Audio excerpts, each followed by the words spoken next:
నుంచి చదువుకున్నాం. కొద్ది విషయాల్ని మనం నేర్చుకుందాం. ఎందుకంటే వాతావరణం చాలా వేడిగా ఉన్నప్పటికీ కూడా మరి తప్పదు, మనం దేవుని మాటలో వినాలి. ఎందుకంటే యేసు ప్రభు భూమిలో నుంచి అనగా సమాధిలో నుంచి బయటికి వచ్చాడు. ఎండలో ఉండటం కష్టమా, సమాధిలో నుంచి బయటికి రావడం కష్టమా, మనం ఆలోచన చేయాలి. కాబట్టి ఎండ టైం వరకు ఉంటుంది, ఆ టైం ఆగిపోతుంది. అట్లాగా భూమిలో నుంచి బయటికి రావడం అంటే ఈ లోకంలో ఎవరు కూడా అలాంటి సాహసం చేసిన వారు ఎవరో లేరు. కాబట్టి ఆ గొప్ప ఆయన్ని మనం ఎండైనా వానైనా చలైనా ఇబ్బంది అయినా కష్టమైనా ఆయన కోసం మనం వచ్చి కొన్ని మాటలైనా వినటానికి మన సమయాన్ని ఖచ్చితంగా దేవునికి కేటాయించాలి. నాకు కాదు, కాబట్టి దేవునికి కేటాయించాలి. సౌండ్ తక్కువ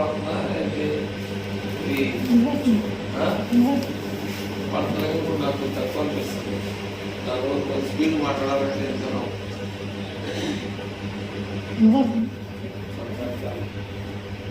కాబట్టి పరిశుద్ధ గ్రంథాల నుంచి మనం చదవబడిన విషయాలు ఉంటాయి. ఏ విషయాలు? ఫిలిప్పీలు రాసినటువంటి పత్రికలో ఫిలిప్పీలో ఉన్నటువంటి సంఘానికి ఒక చక్కని మంచి సమాచారాన్ని మరి పౌరు భక్తుడు తెలియజేస్తున్నాడు. ఇక్కడ ఏమన్నాడంటే 8వ వచనంలో, మెట్టుకు సహోదరులారా ఏ యోగ్యత అయినను మెప్పైనను ఉండిన ఎడల ఏవి సత్యమైనవో ఏవి మాన్యమైనవో ఏవి న్యాయమైనవో ఏవి పవిత్రమైనవో ఏవి రమ్యమైనవో ఏవి ఖ్యాతి గలవో వాటి మీద ధ్యానముంచుకొనుడి. అంటే ఇక్కడ దేవుని యొక్క వాక్యాన్ని మనం వినేటువంటి మనందరం కూడా చాలా జాగ్రత్తగా ఆలోచన చేయాలి. ఏమి చేయాలి? ఏమి మంచివో ఏమి మంచి కావో. ఇప్పుడు మనం షాపుకి కూరగాయలు కొట్టుకెళ్ళాం. కూరగాయలు కొట్టుకెళ్ళిన తర్వాత వంకాయలు కావాలి, టమాటాలు కావాలి, పచ్చిమిరకాయలు కూడా కావాలి. కానీ వంకాయలు, పచ్చిమిరకాయలు, టమాటాలు తీసుకునేటప్పుడు అన్ని గులిపోయి చేసుకుంటావా?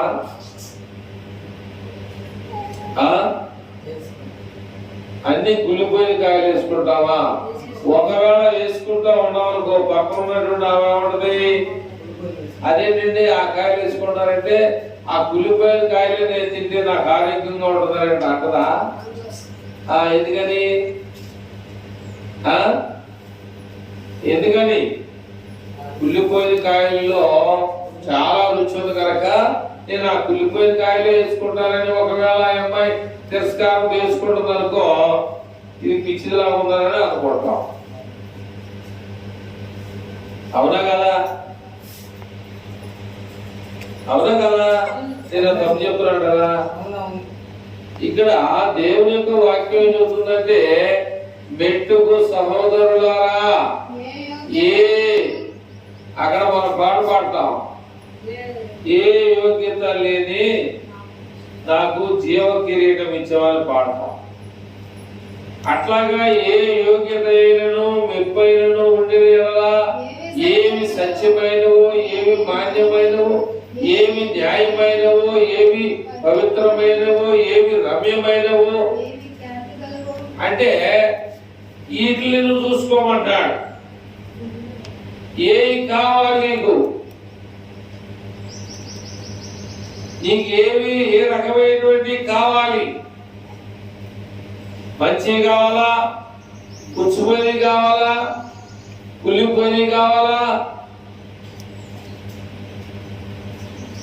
కానీ దేవుడు అన్నాడు, ఏమంటాడు ఏమా? దేవుడు ఏమంటాడు? అందము మోసకరము, సౌందర్యం వ్యర్థం. ఏంటంటే మనం కాయల్ని మంచిగా తీసుకోవడం ఇంటికి కొన్ని ఇంట్లో కూడా ఒకటి ఏదో ఒకటి మనకి దొరుకుతూ ఉంటుంది అన్నమాట. తప్పిపోయింది, చినిగిపోయిందో, నలిగిపోయిందో ఏదో ఒకటి దొరుకుతూనే ఉంటుంది. కనుక మరి అంత జాగ్రత్తగా మనము ఆ తినేటువంటి కాయల్ని మంచిగా ఉండేవో లేవో అని చెప్పేసి పరిశీలన చేసి తీసుకొచ్చినప్పుడు మనం కూడా ఏం చేయాలి?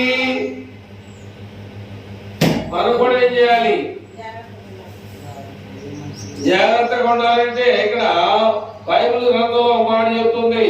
ఫిలిప్పీయులకు రాసిన పత్రిక 4వ అధ్యాయము 4వ వచనంలో ఏమంటాయంటే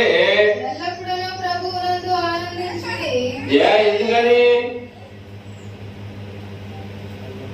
ఆనందం ఉండకపోతే బాగదా? ఎలా ఆనందించమన్నాడు దేవుడు? ఎలాగా ఆనందించాలి? ప్రభువునందు నీకు ఆనందం కావాలి. ఈ లోకంలో నీకు ఆనందం రాదు.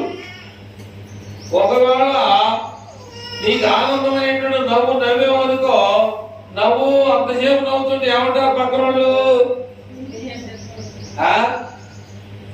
ఏమంటారు? బాగా చాలాసేపు నవ్వుతా ఉంది, ఇద్దరు కలిసి మాట్లాడుకుంటా ఉన్నారు, ఇద్దరు సంభాషించుకుంటా ఉన్నారు.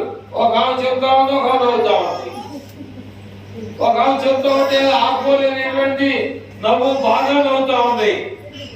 ఏమంటారు?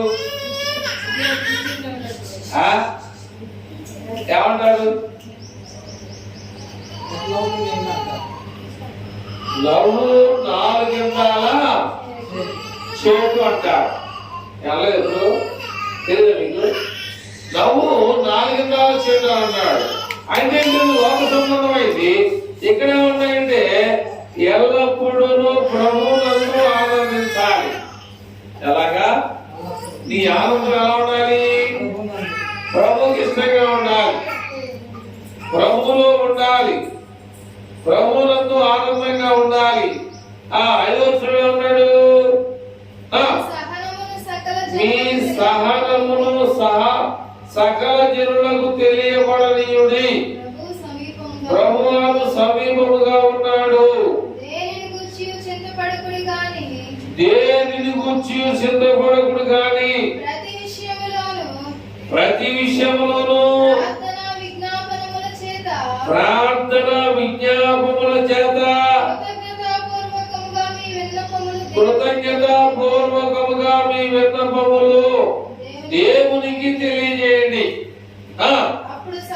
అప్పుడు సమస్త జ్ఞానములకు మించిన దేవుని సమాధానము యేసు క్రీస్తు వలన మీ హృదయములకును మీ తలంపులకును కావలి ఉండును అన్నాడు.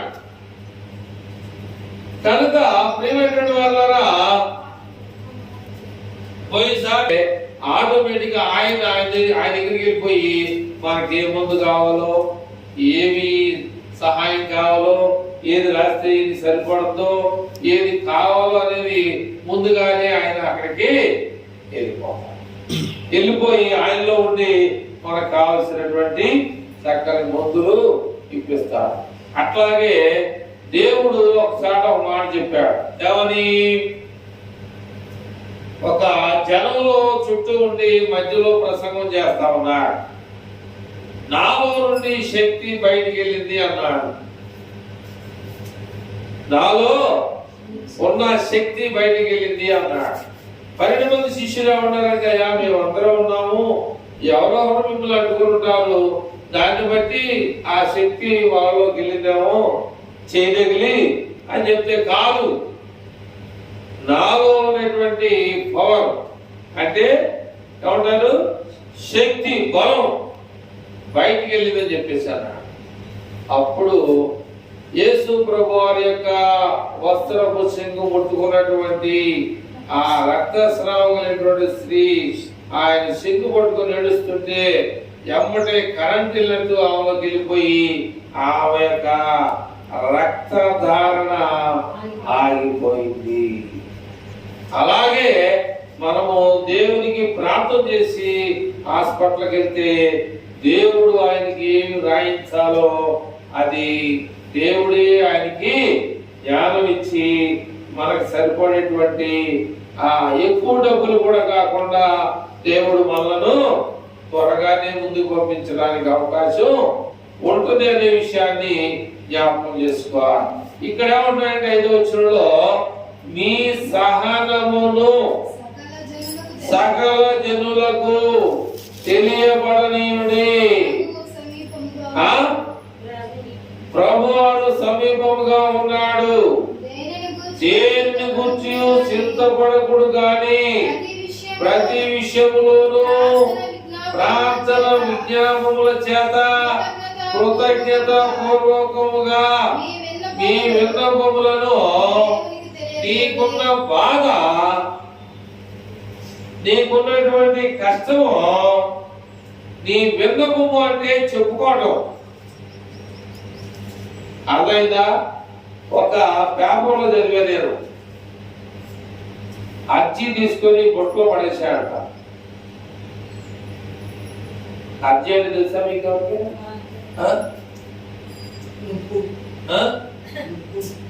అర్జీ అర్జీ అర్జీ అర్జీ అంటే తెలుసా? అర్జీ అంటే నాకు అర్థం ఏంటంటే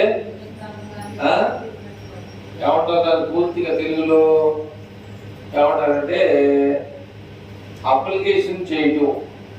నీకు ఏదైనా అవసరం ఉంటే అప్లికేషన్ పెట్టుకోవడం వల్ల దాన్ని నేను అర్జీ పెట్టుకున్నాను, దేనికోసమన్నా కానీ నేను అర్జీ పెట్టుకున్నాను అనేటువంటి మాట, దాన్ని కలెక్టర్ గారు చూసి అర్జీ అంటే ఆశామాషాలు కాదు, వాడుకున్న బాధంతా కూడా అందులో ఉంటది, దీన్ని ఎవరికి చెప్పలేమన్నాడని చెప్పేసి, చెత్త పుట్టలేమన్నాడని చెప్పేసి కలెక్టర్ గారు వాడికి వార్నింగ్ ఇచ్చాడు. అర్జీ అనగా లేదా అప్లికేషన్ అనగా నీకు కావాల్సినటువంటి అవసరం దాంట్లో ఉంటుంది అనమాట. పొలం సర్టిఫికేట్ కావాలా, స్థలం కావాలా, ఇళ్ళ స్కీమ్ కావాలా, ఏం కావాలి, లోన్ కావాలా, ఏది కావాలి దాన్ని ఏమంటారంటే అర్జీ లేదా అప్లికేషన్. అందుకని ఇక్కడ ఏమన్నాయంటే 5వ వచనంలో విన్నపాలన్నా తెలుసుకోవడం, విన్నపాలంటే చెప్పడం, అయ్యా నా బాధ ఇది అని చెప్పేసి నోటితో చెప్పనిస్తారు. అక్కడ చెప్పలేదు కాబట్టి ఏం చేస్తారు, విన్నపం నువ్వు రాసినటువంటి కాగితం నాకు రాసి అమ్మా, నీవు ఏం కావాలో నాకు కాగితం నుంచొని చెప్పేంత టైం అక్కడ దొరకదు అన్నమాట. అందుకని ఇక్కడ ఏమన్నాయంటే ప్రభు సమీపంలో ఆలోచన ఏమన్నాయంటే దేనిని గురించి చింతపడకుడు కానీ ప్రతి విషయంలోనూ ప్రార్థన విజ్ఞాపముల చేత కృతజ్ఞత పూర్వకముగా, అది నీ విన్నపము. నువ్వు ఏదైతే గవర్నమెంట్ వారికి అర్జీ పెట్టబోతున్నావో ముందుగా నువ్వు నీ డాక్టర్ చెప్పాలి. నువ్వు నమ్మినటువంటి నీ డాక్టర్ ఉన్నాడు. ఏమంటారు డాక్టర్? కొంతమంది ఎక్కువగా ఆయన దగ్గరికి వెళ్తున్నారు అనుకో, ఏమంటారు, బాగా చాలా కాలం నుంచి వెళ్తాను ఏమంటారు,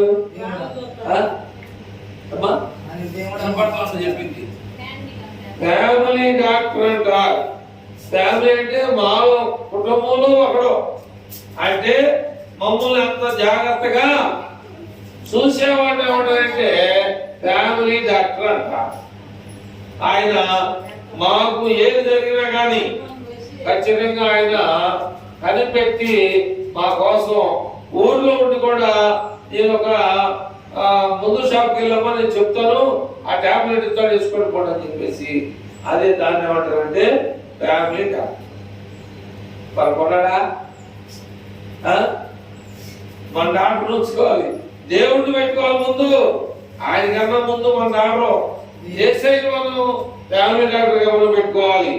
అప్పుడు నీ సమస్యకి ఏం దొరుకుతుంది? పరిష్కారం. వాడు భయపెట్టాడు. 10వ వచనం నుంచి 18వ వచనం వాక్య పట్టాలు చదివించాం. ఆటలో ఉన్న విషయాలు ఎవరు వింటారో, ఎవరు పట్టుకుంటారో, ఇంగ్లీష్ లో ఎవరు క్యాచ్ చేస్తారో, ఎవరు నెమరు వేస్తారో వారి జీవితాల్లో దేవుడు నేను చేస్తాడు. లేదనుకుంటే నష్టాన్ని చూస్తాం. 10వ వచనం ఎక్కడి నుంచి మంది అదేనా మన వాక్యపాఠం చదివింది.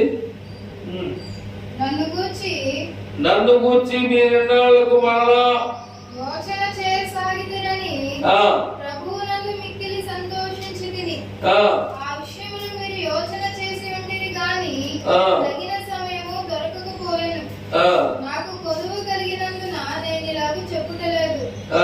నేనే స్థితిలో ఉన్నను ఆ స్థితిలో సంతృప్తి కలిగి ఉండ నేర్చుకొని ఉన్నాను. ఏ స్థితిలో ఉన్నాను ఆ స్థితిలో సంతృప్తి కలిగి ఉండ నేర్చుకొని ఉన్నాను. వాళ్ళు చెప్పారు. నాకు నిజంతో నాకు తెలీదు. జరుగుబాట్లేనటువంటి కుటుంబంలో ఉన్నవాళ్ళు ఏం చేశారంటే, ఒక ఆమె జరుగుబాట్లేనటువంటి కుటుంబంలో మరి దేవుడు ఇచ్చినటువంటి జ్ఞానమే మాకు తెలియదు. బడికి పోవడానికి అన్నం కట్టుకొని పోతా ఉంటే ఆమె ఏం చేసిందంటే బాక్సులో నీళ్లు పోసుకొని వెళ్ళిందంట.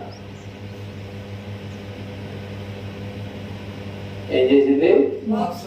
బాక్సులో నీళ్లు పోసుకొని దేవుడు దాన్ని ఆహారంగా మార్చొచ్చాము. మనకు తెలియదు. ఇక్కడ ఏం మనం చాలా జాగ్రత్తగా మనం నేర్చుకోకపోతే ఇబ్బంది పడే పరిస్థితి అవుతున్నాడు. అక్కడ ఏమన్నాడు? నేనే స్థితిలో ఉన్నాను, ఆ స్థితిలో సంతృప్తి కలిగి ఉండ నేర్చుకొని ఉన్నాను. ఈయన సామాన్యుడు కాదు. ఎవరు?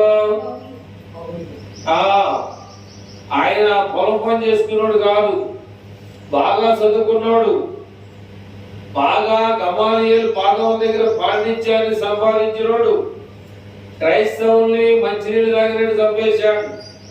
మామూలుడు కాదు. ఆయనకి అంతా తెలుసు, కానీ తెలిసే మాట్లాడుతున్నాడు. ఏమన్నాడు? నేను ఏ స్థితిలో ఉన్నానో ఆ స్థితిలో సంతృప్తి కలిగి ఉండా నేర్చుకొని ఉన్నాను. దేన స్థితిలో ఉన్న సంగతి నాకు తెలుసు, బాగా ఉన్న స్థితిలో ఉన్న సంగతి కూడా నాకు తెలుసు. ప్రతి విషయములోనూ అన్ని కార్యములలోనూ చూడండి ఏమన్నాయంటే, అన్ని విషయాల్లో అన్ని కార్యాల్లో కూడా కడుపు నిండుటకును, ఆకలి కొని ఉండుటకును, సమృద్ధి కలిగి ఉండుటకును, లేమిలో ఉండుటకును నేర్చుకొని ఉన్నాను. కొంతమంది అయితే భార్యలు ఎందుకు చేసుకుంది గాడిలాగా ఉండవు, అన్నం తెచ్చి పెట్టవా, పనికి పాటకాలకుండా ఎందుకున్నట పొడి నీళ్ళు పెట్టుకొని చేస్తాం ఏంటి అని రోడ్డు పడే కుటుంబాలు ఎన్నో ఉన్నాయి. ఈయన ఎలా మాట్లాడుతున్నాడంటే దేవుని జ్ఞానంతో మాట్లాడుతున్నాడు. అలా మాట్లాడుకున్నాడు ఎలా ఉన్నారంటే లోకంలో ఉన్నవాళ్ళు చేసుకున్నాడు. ఏం చేస్తాం? అర్థం చేసుకోవాలి. అర్థమైందా? అర్థం చేసుకోకపోతే అర్థమైపోతుంది ఇల్లు. అర్థం చేసుకోకపోతే కుటుంబాలు ఏమైపోతాయి? ఇష్టమిడైపోతాయి, చిన్న అయిపోతాయి. అది మరి పౌలు చెప్పినటువంటి విషయాల్లో మనం ఏమన్నా నేర్చుకున్నామా? సంపన్న స్థితిలో ఉన్న సంగతి తెలుసట, దేన స్థితిలో ఉన్న సంగతి కూడా తెలుసట. కానీ మరి ఒక విషయాన్ని మనం చూస్తే చాలా తెలివిగా మాట్లాడుతున్నాడు, జ్ఞానం కలిగి మాట్లాడుతున్నాడు. సంపన్న స్థితిలో ఉన్న సంగతి నాకు తెలుసు, ఏమీ లేని స్థితిలో ఉన్న సంగతి కూడా నాకు తెలుసు. అలా అనుకున్నవాడు ఎప్పుడు చెడిపోడు, ఎప్పుడు పడిపోడు కూడా. దేవుడు అంటే ఎప్పుడు కూడా నిలబెడతానే ఉంటాడు, కానీ పడగొట్టడం అనే విషయాన్ని మనం నేర్చుకోవాలి. ముందుగా ఎక్కడ ఆపేశాం? 13వ వచనంలో ఫిలిప్పీయులకు రాసిన పత్రిక 4:13 ఏమున్నాయంటే, నన్ను బలపరచు అని అందే.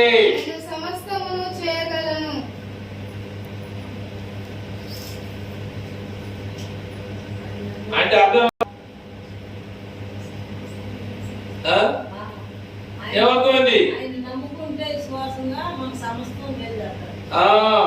నా చిన్నతనంలో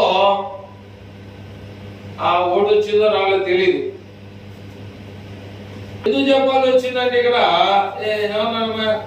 నన్ను బలపరచు అని ఎందు అంటే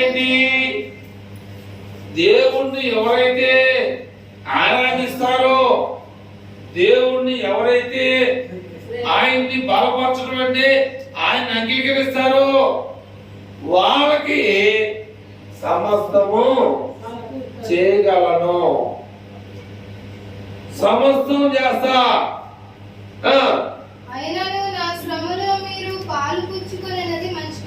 ఇక్కడ ఏమన్నాడు? పిలిపిలు సంఘాన్ని చెప్తున్నాడు, నా కష్టంలో మీరు కూడా పాలు పంచుకోవడం చాలా మంచిది అన్నాడు.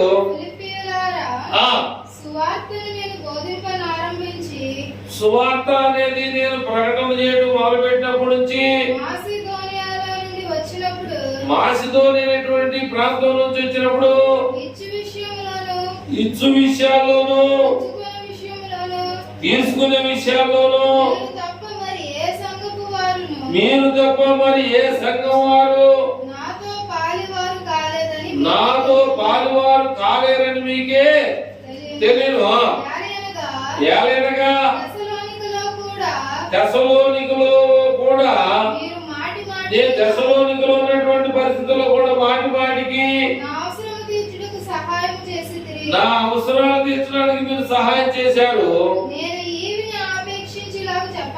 కాబట్టి మిమ్మల్ని పొగడాలని నేను ఈ విషయాలు చెప్పలేదు.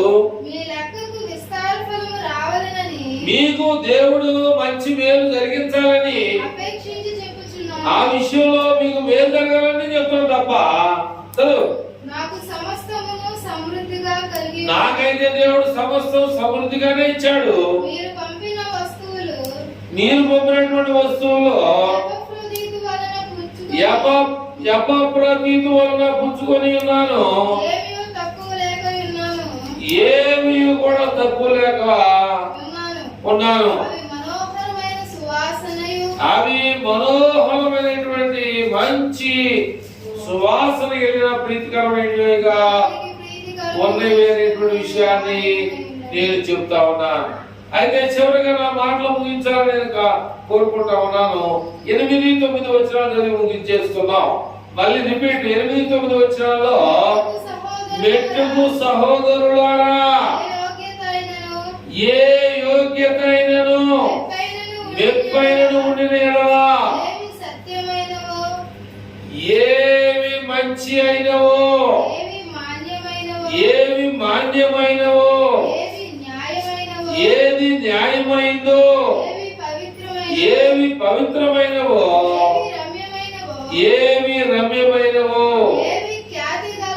ఏవి ఖ్యాతి గలవో వాటి మీద ధ్యానం ఉంచుకొనుడి. ఆ ఇంటి సంగతులన్నీ ఈ ఇంటికి మోసేవమ్మ, పొరుగింటి విషయాలన్నీ సాటింపు వేసేవమ్మ. ఆ ఇంటి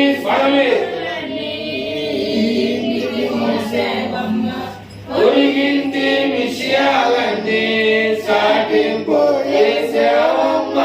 ఇక్కడ మాటలు అక్కడ చెప్పి చెడుగా చెప్పి, ఇక్కడ మాటలు అక్కడ చెప్పి మంచి చెడుగా రెచ్చగొట్టి పనులే మానమ్మా.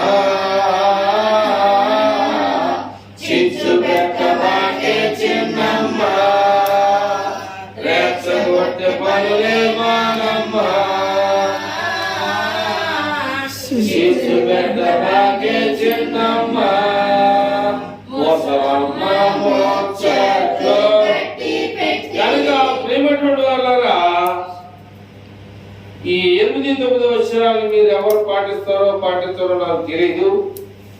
మీరు ఎవరు జాగ్రత్తగా ఆలోచన చేస్తారో చేయరో నాకు తెలియదు. మీరు ఎవరైనా నెమరు వేసుకుంటారో ఏరో నాకు తెలియదు. మీరు ఎవరైనా మీరు దాచుకుంటారో లేదో నాకు తెలియదు. కానీ దేవుడైతే ఖచ్చితంగా తెలియజేస్తున్నాడు. ఏవి మాన్యమైనవో, ఏవి సత్యమైనవో, ఏవి రమ్యమైనవో, ఏవి ఖ్యాతి కలిగినవో వాటిని మీరు మీ హృదయంలో ఏం చేసుకోవాలి? భద్రపరుచుకోవాలి, ధ్యానం చేసుకోవాలి. అలా చేసుకోకపోతే మనకే ప్రమాదం. అలా చేసుకున్నటువంటి యోన అలా ఏమి మాన్యమైనయో, ఏమి ఖ్యాతి కలిగిందో, ఏది మంచిదో ఏది మంచిది కాదో అన్న సంగతి తెలుసుకున్నటువంటి యోన ఏంట్రా బాబు మేము చచ్చిపోయింది అనుకున్నాము, ఏంటి పరిస్థితి, మమ్మల్ని ఎందుకంటే చేత ఎవరి వల్ల వచ్చిందంటే నిజంగా ఆ మాట ఏంటంటే నాకు చాలా బాధకరంగా ఉంది. ఎవరైనా చెప్తారా మాట? ఏంటయ్యా నేను పడవడికి బాగా పడుకున్నావు, ఏంటయ్యా ఏముంది, నన్ను బట్టే వచ్చింది తుఫాను, ఎందుకు సముద్రంలో పడతాయి కదా, ఏంటి దీని గురించి ఆగలేదు? ఎందుకు ఆగలేదు? ఎందుకు ఏంటి మీరు బాధపడుతున్నాడు? నాకు నిద్ర వచ్చింది, అదే చేయమంట పడుకున్నా, మీరు పడే బాధ నేను చూస్తున్నాను, నాకే తెలుసు.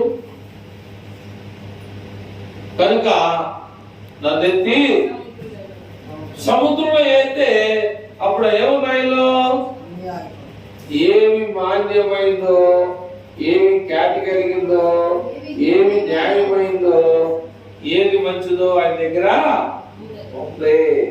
ఉండబట్టే దేవుడు ఆయన ఏం చేసంటే నినివే పట్టణం దగ్గర యేసు ప్రభువారు ఈ భూలోకంలో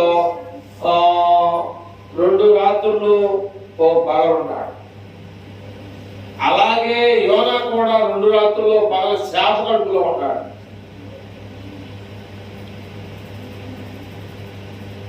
ఎందుకని ఉన్నాడు? ఏవి మాన్యమైనవో, ఏది మంచిదో, ఏది ఖ్యాతి కలిగిందో ఆయన దగ్గర ఉంది.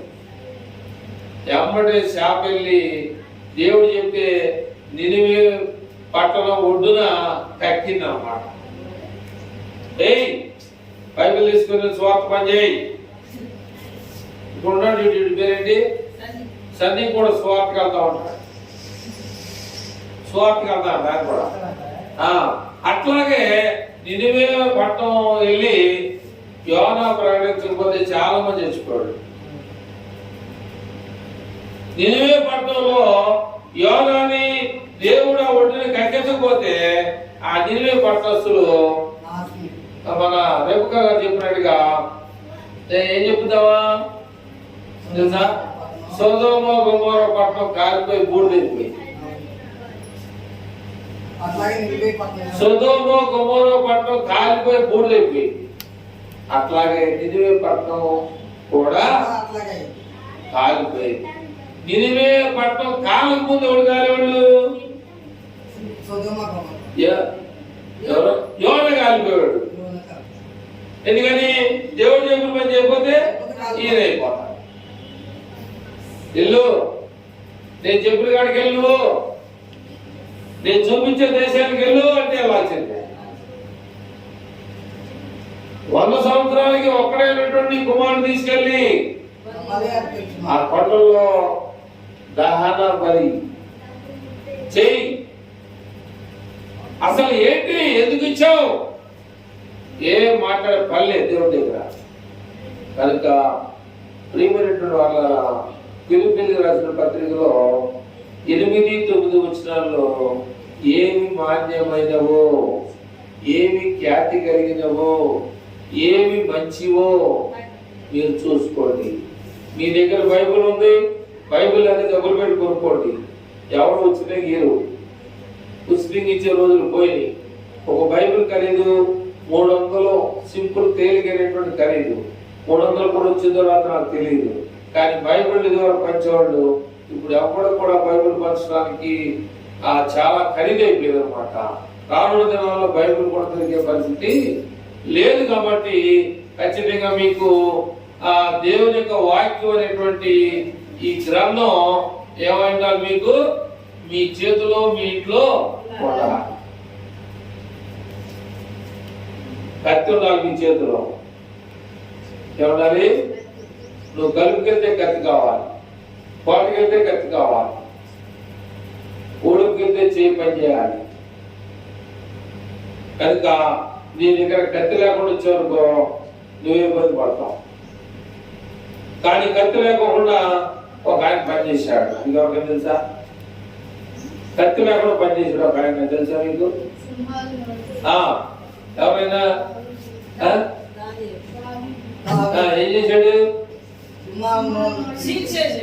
సింహాల్ని, తోడేల్ని, గొర్రెల్ని తినడానికి వస్తుంటే దేవుడు శక్తి అందించాడు. దేవుని యొక్క శక్తి ఏ కత్తి ఏ కర్ర లేకుండా ఆయన కారణం ఏంటంటే ఆయనలో ఉన్న భక్తి, ఆయనలో ఉన్నటువంటి దేవుని శక్తి ఉండడం ద్వారా ఆ పనిని ఆయన కొనసాగించినట్టుగా మనం చూద్దాం. చివరిగా 4వ వచనం 4:4 ఇది ఎలా ఉంటారో, మనం ఎలా ఉండాలో, మనం ఏ రకంగా ఉండాలో, ఏ స్థితి కలిగి ఉండాలో ఆఖరిగా మీ బైబిల్ చూడండి, మీ బైబిల్ చదవండి. 4:4 ఫిలిప్పీయులకు రాసిన పత్రిక. ఎల్లప్పుడూ ప్రభువునందు ఆనందించుడి. అంటే అర్థం ఏంటి?